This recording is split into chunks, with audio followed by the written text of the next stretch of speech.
नमस्कार. हवामान अंदाज आणि बातम्या या आपल्या यूट्यूब चॅनलमध्ये मी किरण वाघमारे तुम्हा सर्वांचं स्वागत करतो. आज 7 जुलै सायंकाळचे 6:45 वाजत आलेत. पाहूयात या आठवड्यामध्ये राज्यातील हवामान कसे राहील. त्या अगोदर काल सकाळी 8:30 ते आज सकाळी 8:30 दरम्यान झालेल्या पावसाच्या नोंदी पाहिल्या. चंद्रपूरच्या दक्षिण भागात, गडचिरोलीच्या दक्षिण भागात मुसळधार पाऊस झाला. तर यवतमाळ, भंडारा, गोंदियाच्या आसपास मध्यम पाऊस झाला. कोकणाच्या भागांमध्ये मुसळधार ते अतिमुसळधार तर काही ठिकाणी अतिवृष्टी झालेली आहे. घाटातही काही ठिकाणी अतिमुसळधार ते काही ठिकाणी अतिवृष्टीसारखा पाऊस बरसलेला आहे. उत्तर महाराष्ट्रात जळगावमध्ये थोडासा मध्यम ते मुसळधार पाऊस झाला. धुळे, नंदुरबारमध्ये मध्यम पावसाच्या नोंदी झालेल्या आहेत. बाकी मध्य महाराष्ट्राचे दक्षिण भाग, मराठवाड्याचे बरेचसे भाग अजूनही विशेष पावसाच्या नोंदी या ठिकाणी होत नाही आहेत. आणि जर सध्याची स्थिती पाहिली तर मान्सूनचा आस असलेला कमजोर पट्टा हा राजस्थान, उत्तर प्रदेश होत अशा प्रकारे ओडिशाहून बंगालच्या उपसागरात विस्तारलेला आहे. कारण या ठिकाणी हवेची चक्राकार स्थिती सक्रिय झाली आणि या अतिउंचावरील हवेच्या चक्राकार स्थितीच्या प्रभावाखाली राज्यात पुढील 2 ते 3 दिवस अशा प्रकारे पूर्वेकडून येणारे बाष्प बऱ्यापैकी पोहोचेल विदर्भ, मराठवाडा विभागात. त्यासोबतच मान्सूनचा आस असलेला कमजोर पट्टा जो आहे त्याचं पूर्वेकडील टोक सामान्यपेक्षा थोडंसं खाली राहील, मात्र पश्चिमेकडील टोक उत्तरेकडे राहील आणि याच कमी दाबाचा पट्टा आहे तोही खाली सरकतोय थोडासा. आणि यासोबतच ईस्ट वेस्ट विंड शेअर झोनसुद्धा आपल्याला मराठवाडा विभागापासून किंवा राज्याच्या मध्यवर्ती भागांच्या आसपासून जाण्याची शक्यता दिसते. त्यामुळे मराठवाडा, विदर्भाच्या भागांमध्ये आपल्याला या आठवड्यात पावसाची शक्यता जाणवते. आपण डिटेल अंदाज पाहूयाच, पण सध्या तरी या सिस्टीम आहेत ज्याच्या प्रभावाखाली या आठवड्यात आपल्याला राज्यात पाऊस पाहायला मिळेल. यासोबतच लार्ज स्केल सिनॉप्टिक फीचर्स असतात, त्यांचे जर अंदाज पाहिला तर ते जर पाहिलं तर SY सदर्न ऑसिलेशन इंडेक्स हा एक महत्त्वाचा घटक आहे जो मागच्या जुलै महिन्यामध्ये पॉझिटिव्ह होता. म्हणजे मागच्या वर्षीच्या जुलै महिन्यामध्येच फक्त पॉझिटिव्ह होता आणि तेव्हाच राज्यात जुलैमध्ये पाऊस बऱ्यापैकी झाला आणि तिथून पुढे तो निगेटिव्ह होता. जूनमध्ये सुद्धा निगेटिव्ह राहिला आणि यंदाच्या जूनमध्ये सुद्धा तो निगेटिव्ह राहिला. म्हणजेच काय, तर तो जेव्हा निगेटिव्ह राहिला आहे तेव्हा पाऊस कमी झालेला आहे. आता तो पॉझिटिव्हकडे सरकतोय. MJO सुद्धा म्हणजे मेडन ज्युलेशन ऑसिलेशनसुद्धा आता मान्सूनसाठी पोषक स्थितीमध्ये आहे. त्यामुळे या आठवड्यामध्ये आपण थोड्याफार चांगल्या पावसाची अपेक्षा करू शकतो. सध्या जर आपण पावसाचे ढग पाहिले तर यवतमाळ, त्यानंतर इकडे त्याला असलेले हिंगोली, अकोला, बुलढाणा, अमरावतीच्या काही भाग, वर्ध्याच्या भागांमध्ये, चंद्रपूरच्या भागांमध्ये पावसाचे ढग दिसत आहेत. सोलापूरच्या भागांमध्ये, बीडच्या थोड्याशा भागांमध्ये, रत्नागिरी, सिंधुदुर्गच्या भागांमध्ये सुद्धा बऱ्यापैकी चांगल्या पावसाचे ढग पाहायला मिळत आहेत. आणि एकूणच ढगांची वाटचाल जर पाहिली तर अशा प्रकारे विदर्भाच्या आसपासचे ढग आता थोड्या वेळानंतर उत्तरेकडून किंवा उत्तर पूर्वेकडून दक्षिणेकडे किंवा दक्षिण पश्चिमेकडे अशा प्रकारे सरकण्याची शक्यता आहे. मराठवाड्याच्या आसपास आले तर हे ढग उत्तरेकडून थोडेसे दक्षिणेकडे, मध्य महाराष्ट्राच्या भागांमध्ये उत्तरेकडून थोडंसं दक्षिण पूर्वेकडे अशा प्रकारे ही ढगांची वाटचाल आज राहणार आहे. आणि यावरूनच जर आपण अंदाज घेतला तर आज बुलढाणा, अकोला, अमरावती, वर्धा, यवतमाळ, त्यानंतर वाशिमच्या भागामध्ये पाऊस झाला आणि आज रात्री सुद्धा पुन्हा एकदा पावसाची शक्यता वाशिमच्या आसपास राहील. परभणी, त्यानंतर जालन्याचे उत्तर भाग, छत्रपती संभाजीनगर उत्तर भाग, जळगावचे पूर्वेकडील भागांमध्ये पावसाची शक्यता राहील.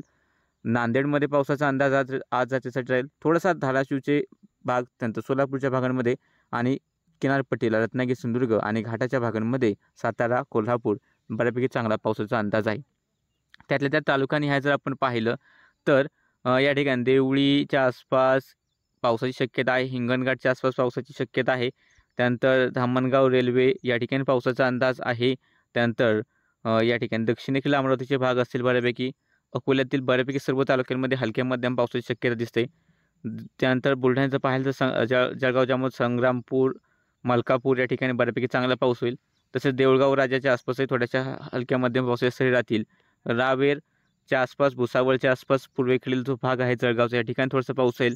सोयगाव, भोकरदन, जाफराबादच्या आसपास रात्री पावसाची शक्यता राहील. तसेच जिंतूरच्या आसपास, हिंगोलीतील बऱ्याच तालुक्यांमध्ये हलक्याशा पावसाची शक्यता राहील.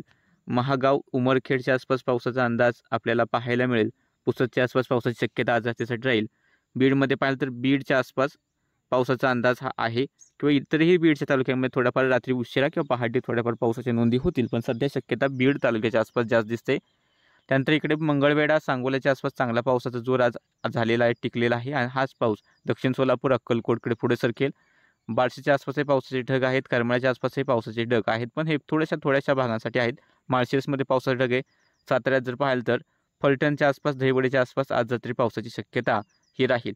रत्नागिरी, सिंधुदुर्गमध्ये अतिवृष्टीसारखा पाऊस सक्रिय आहे आणि तो पाऊस आज रात्रीसुद्धा कायम राहणार आहे. मुंबई, ठाणे, पालघरच्या आसपास रात्री उशिरा जर का गडगडाटी पावसाचा ढग सक्रिय झाला तर थोडाफार पाऊस होईल, अन्यथा विशेष पावसाची शक्यता नाही. हिट अँड मिस्ट टाईपचं थंडरस्टॉर्म आता ईस्ट वेस्ट विंडशो जसा सक्रिय होईल तसं आपल्याला मुंबईच्या आसपास आला तर गडगडाटी पाऊस जोरदार येईल, अन्यथा हवामान कोरडे राहील अशा प्रकारची स्थिती पाहायला मिळणार आहे. यानंतर या आठवड्यातील जर आपण संपूर्ण अंदाज पाहिला तर सोमवार म्हणजे उद्यासाठी जो काय अंदाज आहे त्यामध्ये जळगाव धुळेचे पूर्वेकडील भाग, नंदुरबारचे काही उत्तरेकडील भाग, नाशिक पूर्व भाग, नगरचा उत्तर पूर्वेकडील भाग, बीड, छत्रपती संभाजीनगर, जालना, लातूर, नांदेड, हिंगोली, अकोला, अमरावती, बुलढाणा, वाशिम, परभणी, जालना, यवतमाळचे बऱ्यापैकी भागांमध्ये उद्या मध्यम ते जोरदार स्वरूपाचा पाऊस राहण्याचा अंदाज आहे. त्यासोबत सोलापूरच्याही बऱ्यापैकी भागांमध्ये उद्या मध्यम ते जोरदार स्वरूपाचा पाऊस तरी पाहायला मिळू शकतात. रत्नागिरी, सिंधुदुर्ग, कोल्हापूर घाट, सातारच्या घाटामध्ये अतिमुसळधार तर काही ठिकाणी अतिवृष्टीसारखा पाऊस उद्या पाहायला मिळण्याची शक्यता आहे. सोबतच नाशिक, पुणे, सातारा, सांगली चे उत्तरेकडील भाग, कोल्हापूरचे उत्तरेकडील भाग या ठिकाणी विखुरलेल्या स्वरूपात थोडासा वळीव स्वरूपाचा पाऊस हा आपल्याला पाहायला मिळेल.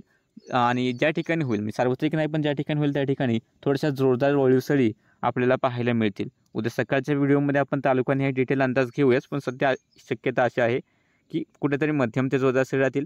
पालघर, मुंबई, ठाणेच्या आसपास मध्यम हलका मध्यम पाऊस, तर रायगडच्या आसपासच्या भागांमध्ये मुसळधार पावसाची शक्यता उद्यासाठी आहे. तसेच नागपूर, वर्धा, चंद्रपूर, भंडारा, गोंदिया काही ठिकाणी मध्यम तर काही ठिकाणी थोडासा जोरदार पाऊस होईल, मात्र सार्वत्रिक जोरदार पावसाची शक्यता सध्या या ठिकाणी सुद्धा दिसत नाही.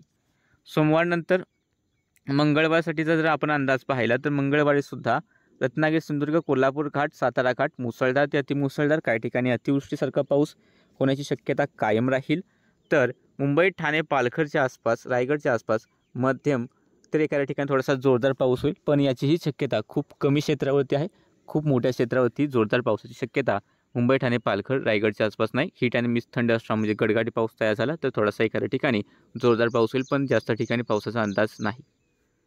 त्यासोबत मंगळवारी नाशिक, नगर, पुणे, सातारा, सोलापूर चे भाग असेल, धुळे, नंदुरबारचे भाग असेल, या ठिकाणी गडगडाटी मध्यम पाऊस किंवा वळीव सदृश्य बिना गर्जनेचा मध्यम ते जोरदार पावसाची सरी आपल्याला पाहायला मिळतील. याच दरम्यानच्या काळात जळगाव, बुलढाणा, अकोला, जालन्याच्या भागांमध्ये सुद्धा मध्यम ते जोरदार स्वरूपाचा पाऊस राहील. तर राहिलेला बीड, परभणी, लातूर, धाराशिवचे भाग कुठेतरी थोडासा हलका पाऊस, अमरावती, वर्धा, अकोला, वाशिम, यवतमाळच्या आसपास कुठेतरी हलकासा पाऊस किंवा हलका मध्यम पाऊस, तर नागपूर, भंडारा, गोंदिया, गडचिरोली, चंद्रपूरच्या आसपास कुठेतरी थोड्याशा हलक्या मध्यम पावसाची शक्यता मंगळवारसाठी राहील. मंगळवारनंतर जर आपण बुधवारचा अंदाज पाहिला तर बुधवारी पावसाची जी काही तीव्रता असेल ती पूर्व विदर्भात नागपूर, भंडारा, गोंदिया, गडचिरोलीच्या आसपास सक्रिय राहील. त्यानंतर चंद्रपूर, वर्धा, अमरावतीच्या आसपास थोडासा मध्यम पाऊस सरींची शक्यता राहील. यासोबतच मराठवाडा विभागात आणि पश्चिम विदर्भाच्या भागांमध्ये किंवा जळगावच्या आसपासच्या उत्तर महाराष्ट्राचा भाग आहे या ठिकाणी विखुरलेल्या स्वरूपात हलक्या मध्यम स्वरूपाचा पाऊस बुधवारसाठी आपल्याला पाहायला मिळू शकतो. कोकणात रत्नागिरी, सिंधुदुर्ग, रायगडपर्यंत मुसळधार ते अतिमुसळधार पाऊस, पुणे, सातारा घाटाचा भाग असेल, कोल्हापूरच्या घाटाच्या भागांमध्ये सुद्धा अतिमुसळधार स्वरूपाचा पाऊस राहण्याची शक्यता आहे. तर मुंबई, ठाणे, पालघरच्या आसपास हिट अँड मिस्ट टाईपचा थंडरस्टॉर्म म्हणजे कुठेतरी गडगडाटी पाऊस किंवा कुठेतरी थोड्यासाठी जोरदार पावसाच्या सरी राहतील. सार्वत्रिक पाऊस बुधवारी सुद्धा या ठिकाणी मुंबईच्या आसपास नाही. यानंतर अंतर्गत भागातील धुळे, नंदुरबारच्या उत्तर भागात थोडासा पाऊस सक्रिय राहील. नाशिक, नगर, पुणे, सातारा, सांगली, कोल्हापूर किंवा सोलापूरचे पश्चिमेकडील भाग असतील पावसाचा जोर थोडासा ओसरेल. ज्या 2 दिवस जशा वळीव सरींची शक्यता आहे त्या वळीव सरींमध्ये थोडीशी कमतरता येईल आणि कुठेतरीच हलक्याशा पावसाच्या सरी पाहायला मिळतील. बुधवारनंतर गुरुवारी सुद्धा जवळपास बुधवारसारखाच अंदाज आहे. त्यानंतर शुक्रवारी पुन्हा एकदा विदर्भाच्या भागांमध्ये पूर्व विदर्भात अमरावती, यवतमाळपर्यंत, नागपूर, भंडारा, गोंदिया, गडचिरोली, चंद्रपूर पावसाची तीव्रता वाढण्याचा अंदाज आहे. पश्चिम विदर्भात कुठेतरी हलकासा पाऊस, मराठवाड्याच्या भागांमध्ये हलकासा मध्यम पाऊस कुठेतरी राहील. त्यानंतर कोकणात रायगड, रत्नागिरी, सिंधुदुर्ग, गोव्यापर्यंत, पुण्यापर्यंतच्या घाटापर्यंत किंवा सातारा, कोल्हापूरच्या घाटापर्यंत मुसळधार ते अतिमुसळधार पावसाची शक्यता कायम राहील. तर राज्यातील इतर ठिकाणी मात्र विशेष मोठ्या पावसाचा जोर हा शुक्रवारी सुद्धा दिसणार नाही. थोडाफार बदल होऊ शकतो, हा लांबचा अंदाज आहे म्हणून, त्यामुळे तुम्ही डेली अपडेट्ससुद्धा नक्की पहा. शनिवार, रविवारी पुन्हा एकदा विदर्भाच्या भागांमधून पूर्व विदर्भ, पश्चिम विदर्भ, मराठवाड्याच्या भागांमध्ये मध्यम स्वरूपाचा पाऊस सक्रिय होण्याचा अंदाज दिसतोय. दरम्यानच्या काळात कोकण किनारपट्टीवर सार्वत्रिक मुसळधार पाऊस पुन्हा एकदा सक्रिय होऊ शकतो असं शक्यता दिसते किंवा घाटातही मुसळधार ते अतिमुसळधार पाऊस राहण्याची शक्यता शनिवार, रविवारसाठी सध्या दिसत आहे. आणि मात्र अंतर्गत भागांमध्ये विशेष मोठा पाऊस शनिवार रविवारी सुद्धा दिसत नाही. बदल झाला तर नक्कीच आपण तुम्हाला या आपल्या चॅनलवरती कळू. एकंदरीत आठवड्याचा अंदाज घेतला तर उत्तर महाराष्ट्राचा काही भाग, मराठवाड्यातील काही भाग असेल बऱ्यापैकी उत्तरेकडील भाग, विदर्भाचा बऱ्यापैकी भागांमध्ये या आठवड्यात नेहमीपेक्षा थोडासा जास्त पाऊस किंवा नेहमीच्या आसपास पाऊस राहील, चांगला पाऊस राहील. रायगडपासून ते रत्नागिरी, सिंधुदुर्ग, कोल्हापूर, सातारा, पुणे घाटामध्ये सुद्धा बऱ्यापैकी चांगला पाऊस राहील. मात्र पुणे, सातारा, सांगली, कोल्हापूर, सोलापूर, धाराशिव, लातूरचे काही भाग आहेत सरासरीच्या आसपास किंवा थोडासा कमी पावसाची शक्यता दिसते. मुंबईच्या आसपासही नेहमीपेक्षा कमी पावसाचा अंदाज आहे. तर नंदुरबार, धुळेच्या आसपास सरासरीच्या आसपास, तर नाशिक, नगरमध्ये सरासरीहून थोडासा कमी पाऊस या आठवड्यात राहण्याची शक्यता सध्या दिसते. बाकी सध्याच्या अंदाजामध्ये इतकंच. बदल झाले काय अपडेट असतील तर दररोज तुम्हाला या चॅनलवरती कळवण्यात येतील. आणि अशाच प्रकारचे व्हिडिओ पाहण्यासाठी तेवढ्या चॅनलला सबस्क्राईब करायला विसरू नका.